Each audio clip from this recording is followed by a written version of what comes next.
Anderson Silva has a boxing career now. 47. He beat Julio Cesar Chavez, world champion, 47. I'm not saying that Chavez Jr. is the best in the world, but he's an elite boxer. He's an elite boxer. Guy went the distance with Canelo. I was telling Jake this in person when he came to the Improv.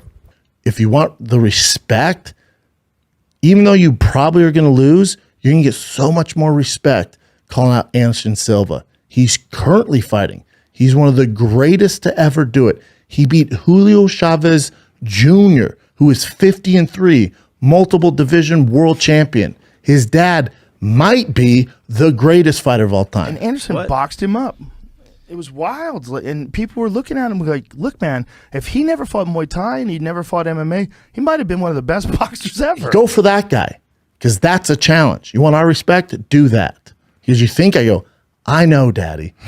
I know. People forget how good Anderson was. When Anderson was in his prime, man, it was like watching a magician. He was like an artist. He would find ways to connect his foot to dudes' heads. He cracked so many people, and he was so smooth when he was in his prime. He was so smooth. But with Jake, you know, it's like you care about your peers. So I told him, I said, you going after Bisping's a bad look. He has one eye. He has one eye, dude. He's an analyst now. He's crushing on YouTube. He's doing his thing, man. Yeah, I know you want a former champion. That's a bad look. You know, the conversation he had with Eddie Hearn will knock out any one of your guys that has under 10 fights. He goes, whoever you want to have, bring me any guy that you have that's under 10 fights. You can see Eddie Hearn, he's kind of stuck there because those guys under 10 fights, like, what if Jake Paul knocks one of them out? Like, what if you get a guy that, like, hasn't been tested and maybe has some promise and maybe gets wrapped up in the hype and maybe gets a little nervous and this is his first chance at a big show, and Jake Paul can crack 100%. That knockout of Tyron Woodley is legit. I said, dude, if you want the respect, like his thing, he says he doesn't care. He cares. When he says he doesn't care about the respect of fighters, he was on Forbes top, whatever, 20 richest athletes. I think he was 20 at like $40 million, which is nuts when you think about it. But he was like, I'm making money. I don't care about the respect. That's like a comic going, I don't give a fuck about anything, man. As long as I'm making money. You can't have that narrative. You want the respect of your peers. That's all I give a fuck about. Mm-hmm. Certain pairs. Other ones, I'm like, okay. The kid's got to hustle. You got to give it to him. The kid's got to hustle. But he makes so much money doing other that the fact that he wants to do that as well and promote fights as well, I'm impressed. So if I'm Jake, point is, if I'm Jake, you want all the respect, you can knock out Tommy Fury. That's not going to get respect. Most people, including myself, only know him from Love Island. One of my favorite characters. Great. Him and Molly, beautiful relationship. They've made it successful. We would have gotten some answers if Fury didn't get injured, or excuse me, if Fury didn't get injured leading up to that fight, because he was the initial opponent. He fought him, we would have got some real answers. But he's a reality star show. His brother just happens to be the best heavyweight of all time. So that's the rub off on that.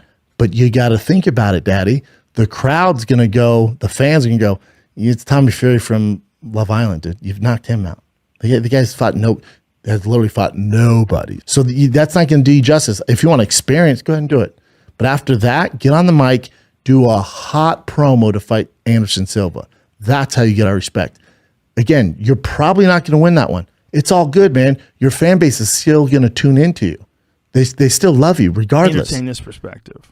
If Jake Paul wasn't Jake Paul, if he wasn't this YouTube guy, just a boxer, and you see a boxer knock out the former UFC champion, not just the former, but one of the best ever, knock him out with one punch like that, you'd be like, oh, man, have you seen this Jake Paul dude coming up? Everybody in the MMA community, I don't know, boxing's tough to convert, but in the MMA community, you beat Anderson Silva, I have nothing, there's no criticism.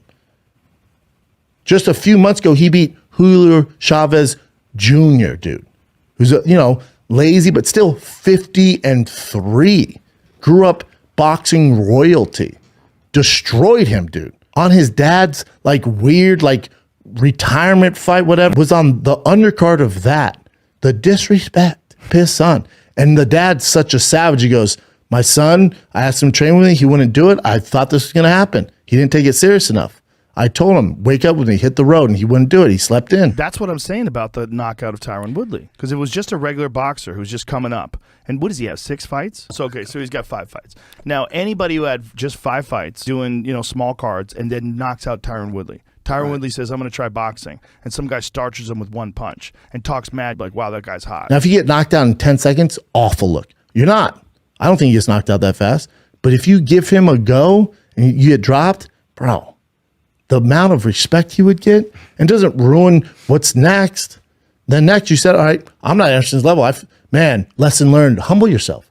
Man, lesson learned. I'm just not there yet. That guy, that best I've ever been in with their current fighter. Yeah, I got some work to do, man. I'm going to get more experience and fight guys at Tommy Fury's level and these YouTubers. And then once I'm ready, I'll take one last shot at a real fighter.